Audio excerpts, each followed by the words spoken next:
गोरखपुर में निषाद पार्टी का सम्मेलन आयोजित हुआ, जिसमें मुख्यमंत्री योगी आदित्यनाथ ने शिरकत की और बताया कि मौजूदा सरकार निषाद समाज के लिए क्या क्या कर रही है। गोरखपुर के रामगढ़ ताल स्थित दिग्विजयनाथ पार्क में निषाद पार्टी का सम्मेलन हुआ। इस सम्मेलन में सीएम योगी ने शिरकत की। अपने संबोधन में सीएम योगी ने कहा कि निषाद समाज की बेहतरी के लिए सरकार कई योजनाएं चला रही है। सरकार बिना भेदभाव के सभी वर्गों के लिए काम कर रही है। सीएम योगी ने कहा कि भारत तेजी से बदल रहा है और यूपी में तेज विकास हो रहा है।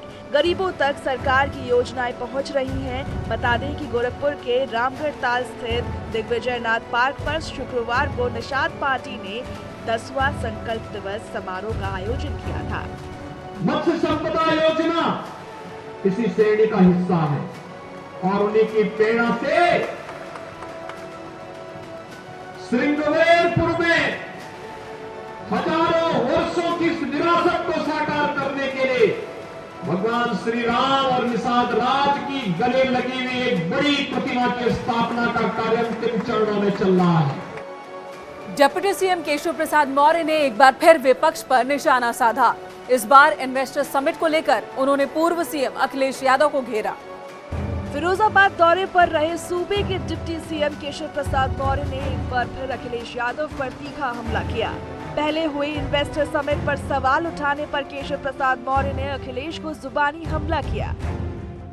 डिप्टी सीएम ने अखिलेश पर तंज कसा। उन्होंने कहा कि अखिलेश यादव बेरोजगार हो गए हैं, उन्हें अपनी बेरोजगारी ध्यान में आती है, प्रदेश में समस्याएं उन्हें याद नहीं आती। उन्होंने नसीहत दी कि अखिलेश यादव जब तक समाजवादी पार्टी का चश्मा नहीं उतारेंगे तब तक उन्हें कुछ नहीं दिखेगा। भाजपा सरकार सबका साथ सबका विकास को लेकर काम कर रही है। श्री अखिलेश यादव जी बेरोजगार हो गए हैं, उनको अपनी बेरोजगारी ध्यान में आती है, उन्हें प्रदेश का विकास ध्यान में नहीं आता। अच्छा, और प्रदेश के अंदर मोबाइल दिक्कत कर रहा है ना, मुझे बार-बार इधर जाना पड़ रहा है। किसी जिले में पूछिए, सभी जगह सबको पता है, देश में पूछिए, विकास हो रहा है, अच्छा विकास हो रहा है, लेकिन दल विशेष से जुड़े हुए लोग और श्री अखिलेश जी फ्रस्ट्रेशन में है, तनाव में है। मैं राजनीतिक बात नहीं करना चाहता तो आपने सवाल कर दिया। इसलिए श्री अखिलेश यादव जी जब समाजवादी पार्टी का चश्मा उतारेंगे तो उन्हें सब कुछ दिखेगा। यूपी बीजेपी प्रदेश अध्यक्ष भूपेंद्र चौधरी ने निकाय चुनाव में आरक्षण को लेकर समाजवादी पार्टी पर निशाना साधा। निकाय चुनाव में आरक्षण के मुद्दे पर सियासी बयानबाजी ने सूबे की सियासी फिजाओं में गर्माहट घोल दी है। मऊ में यूपी बीजेपी अध्यक्ष भूपेंद्र चौधरी ने समाजवादी पार्टी पर जमकर सियासी निशाना साधा। निकाय चुनाव के मुद्दे पर चौधरी ने जुबानी हमले के जरिए अपनी भड़ास निकाली। चौधरी ने समाजवादी पार्टी की सोच को पिछड़ा विरोधी बताया। उन्होंने कहा कि उनकी सरकार ने ट्रिपल टेस्ट कराकर नियम अनुसार आरक्षण के आधार पर चुनाव कराने का संकल्प ले लिया है, लिहाजा सरकार उसी संकल्प के आधार पर चुनाव कराएगी। बता दें कि राज्य में निकाय चुनाव को लेकर आए दिन बयानबाजी हो रही है। विपक्ष की ओर से सवाल खड़ा करने पर बीजेपी के पलटवार ने बयानबाजी को तेज कर दिया है। लेकिन समाजवादी पार्टी के एक नेता के षड्यंत्र के कारण चुनाव टालने का काम समाजवादी पार्टी ने किया। जी, कोर्ट कौन गया? समाजवादी पार्टी के विधायक के भाई कोर्ट गए और उन्होंने कोर्ट अपनी सीट उनके अनुसार आरक्षित ना होने के कारण कोर्ट गए वो, और उन्होंने चुनाव को टालने का काम किया। हमारी सरकार ने डेडिकेटेड कमीशन बनाकर और ट्रिपल टेस्ट कराकर नियम अनुसार विधि संबद्ध संविधान में प्रदत्त जो भी आरक्षण है उस आरक्षण के आधार पर चुनाव कराने का संकल्प है हमारा। उसी संकल्प के आधार हम लोग चुनाव कराएंगे। जोशीमठ इन दिनों संकट से जूझ रहा है, लेकिन तमाम एजेंसियों ने पहाड़ पर डेरा डाल रखा है और जांच पड़ताल की जा रही है कि आखिरकार जोशीमठ में आपदा की वजह क्या कुछ है। आदिगुरु शंकराचार्य की तपस्थली जोशीमठ उथल पुथल के दौर से गुजर रहा है। जमीन धंस रही है, जमीन फट रही है, टूटते मकान और गहरी होती दरारें लोगों के लिए रहस्य बनी हुई है। लिहाजा देश की टॉप मोस्ट वैज्ञानिक एजेंसियों ने जोशीमठ में डेरा डालना शुरू कर दिया है। जीएसआई पूरे एरिया का लैंडस्लाइड की दृष्टि से जियोलॉजिकल मैपिंग कर रही है। जीएसआई उन जगहों की जांच करेगी जो क्षेत्र पुनर्वास के लिए प्रस्तावित है, जबकि वाडिया हिमालय भू विज्ञान संस्थान पता करेगा कि जमीन के नीचे किस तरह की हलचल हो रही है।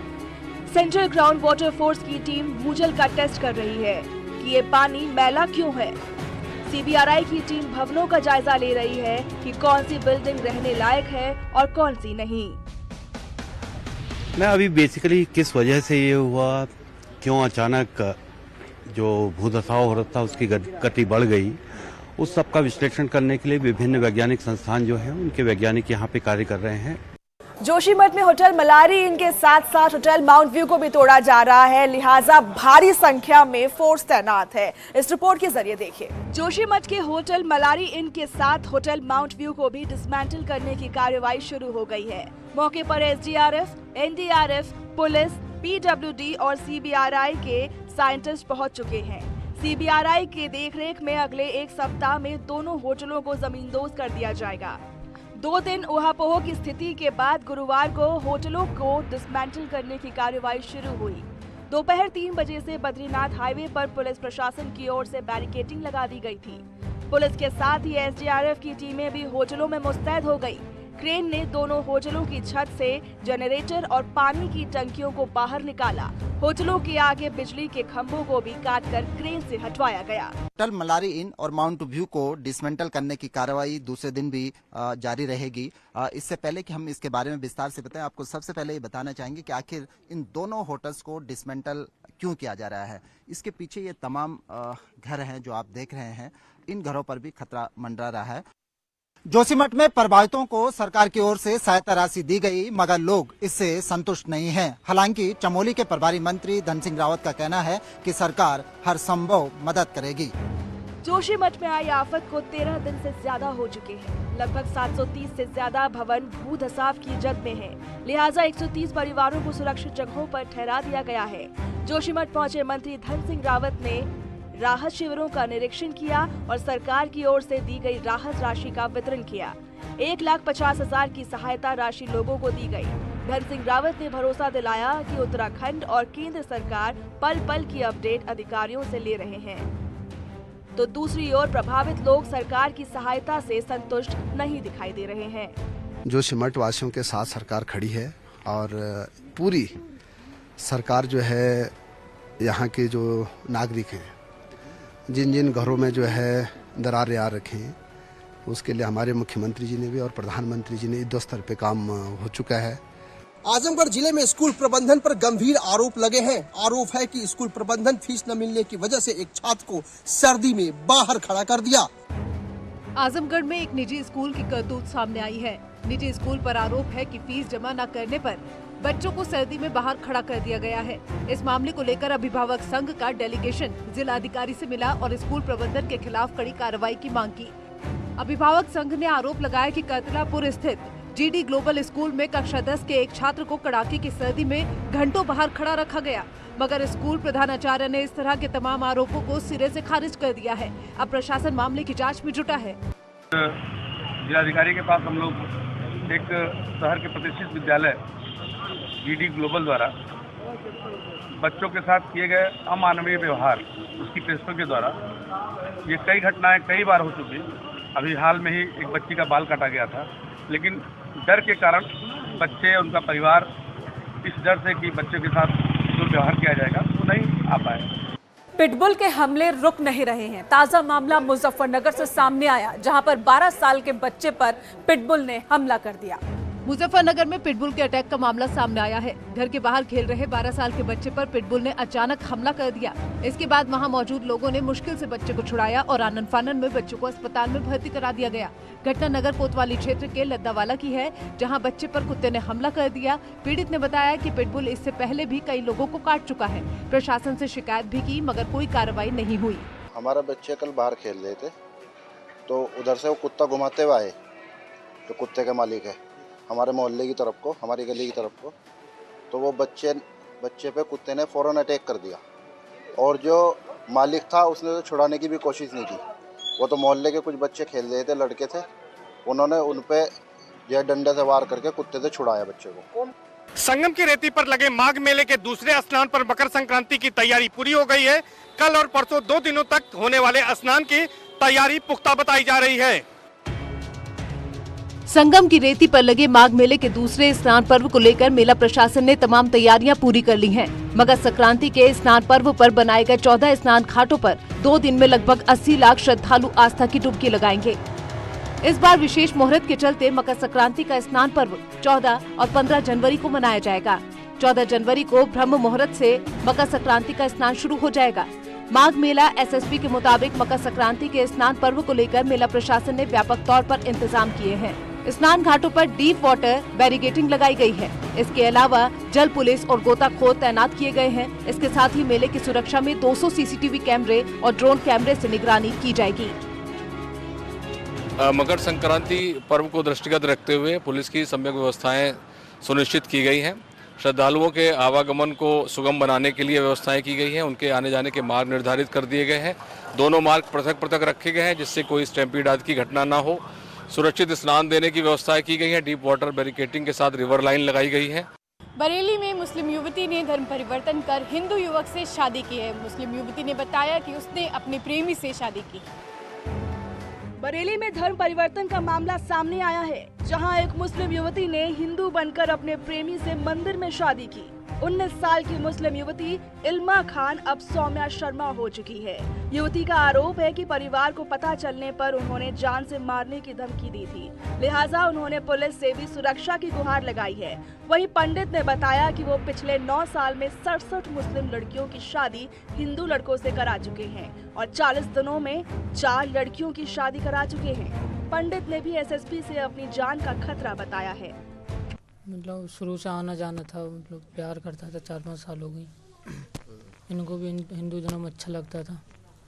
किस वजह से, क्या खासियत थी, क्यों उनको मुस्लिम धर्म पसंद था? इनके बहन जो हैं घर में, उनके बहन को सताते हैं, उनकी शादी हो रखी है। इस वजह से ये डरती थी हिंदू मुस्लिम धर्म से। बस्ती में पुरानी बैटरियों के गोलमाल के मामले में जांच शुरू हो चुकी है। यहाँ पर 240 पुरानी बैटरियों के चुराए जाने का मामला प्रकाश में आया था। बस्ती जिले के नगर पंचायत हरिया में पुरानी बैटरी में गोलमाल का मामला सामने आया है। दरअसल सभासदों ने 240 पुरानी बैटरी गायब होने की शिकायत की थी। अपर जिलाधिकारी ने शिकायत पर जांच करने का आदेश दिया। नियम है कि सोलर लाइट से जो भी पुरानी बैटरी निकलती है उसे सरकारी गोदाम में रखा जाता है और बाद में 100 से 120 रुपए किलो पुरानी बैटरी बेची जाती है। जाँच में पुरानी बैटरी सरकारी गोदाम में नहीं मिली। पहले से हमको जानकारी आई थी कि जो हमारा बिजली मिस्त्री था ले जाके वहाँ रखता था, लेकिन कब से यहाँ रखने लगा है ये पता नहीं था। जैसे जानकारी मिली है तो उसको नोटिस दिया गया कि तत्काल सारी बैटरियाँ हमारे गोदाम में ले जाकर। फिर ऐसा तो नहीं है सर कि उस बैटरियों को घोलमाल करके बेचने का प्लान बनाया जा रहा था चेयरमैन के द्वारा? अब तो पूरी बैटरियाँ निकल जाए तभी समझ में आ गया कि क्या कितनी बैटरियाँ हैं, क्या स्थिति है उनकी। कितने वर्षों से बैटरियाँ उसमें रखी जा रही थी सर? हमको तो आया अभी 1.5 साल हुआ और 1.5 साल के अंदर कुछ बैटरियाँ आकर गोदाम में रखी गई हैं, लेकिन अब ये पहले से कब से बैटरियाँ आ रही थी और कितनी बैटरियाँ आ रही थी, अब इनके लंबा कार्यकाल रहा है इनका, तो कितना रखते हैं अब तो जानकारी पता चलेगी फाइलों को देखने के बाद। शाहजहांपुर पुलिस को एक बड़ी सफलता हाथ लगी है। पुलिस ने शातिर महिला गिरोह का पर्दाफाश किया है। शाहजहांपुर पुलिस ने ऐसे महिला गिरोह का पर्दाफाश किया है जो टप्पेबाजी कर व्यापारियों और यात्रियों के जेवर और कैश पर हाथ साफ किया करता था। पुलिस ने इस गैंग की सरगना महिला भाग्यवती को गिरफ्तार किया है। पुलिस ने आरोपी महिला के पास से चोरी के जेवर और कैश बरामद किए हैं। मामला थाना कांट इलाके का है, जहां पिछले दिनों गैंग की महिला ने टप्पेबाजी कर एक महिला के जेवर और कैश पर हाथ साफ कर दिया था। इस मामले में पुलिस ने केस दर्ज करते हुए आरोपी महिला को गिरफ्तार किया है। पुलिस ने बताया कि उन्हें इस गैंग की लंबे वक्त से शिकायत मिल रही थी। थाना कांट को एक अंतर्राज्यीय चोरों के गिरोह के सदस्य को गिरफ्तार कर उसके कब्जे से चोरी गया 1850 रुपये और जेवर जो 100% रिकवरी करने में सफलता प्राप्त हुई है।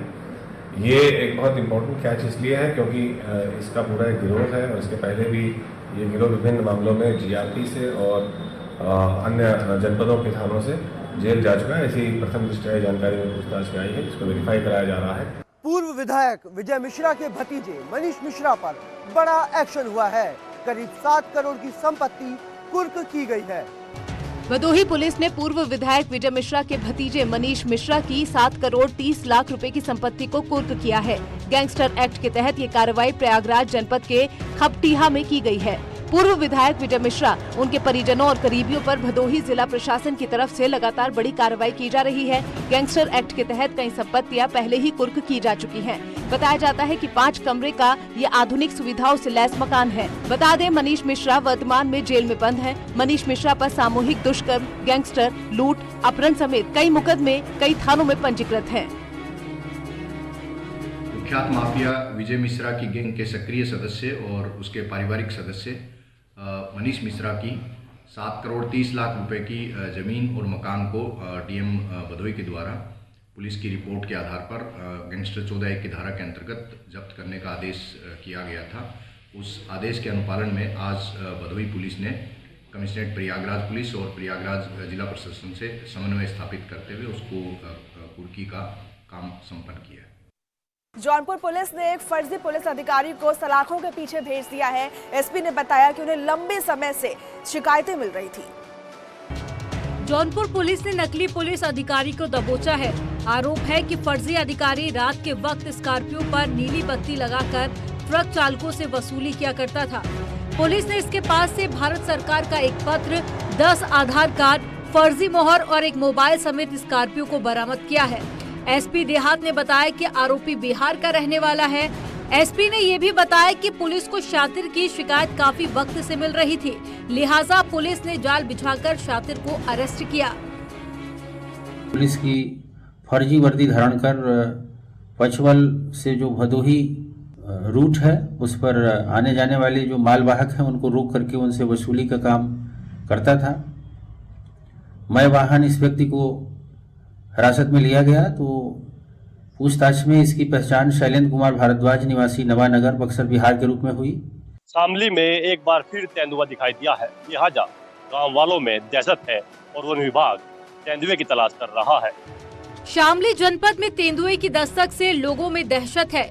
ग्रामीणों ने बताया कि जंगल से आए तेंदुए की वजह से गांव में डर का माहौल बना हुआ है, जिसकी सूचना ग्रामीणों ने वन विभाग के अधिकारियों को दी।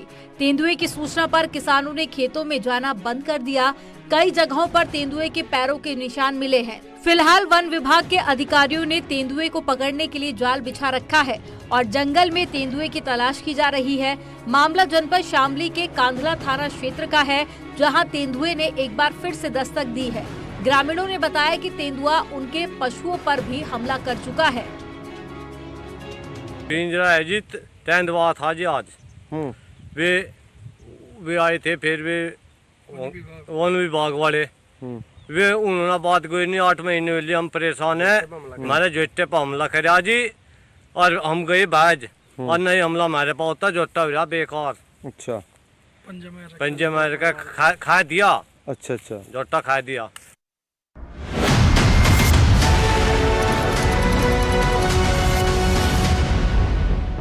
राम कॉलोनी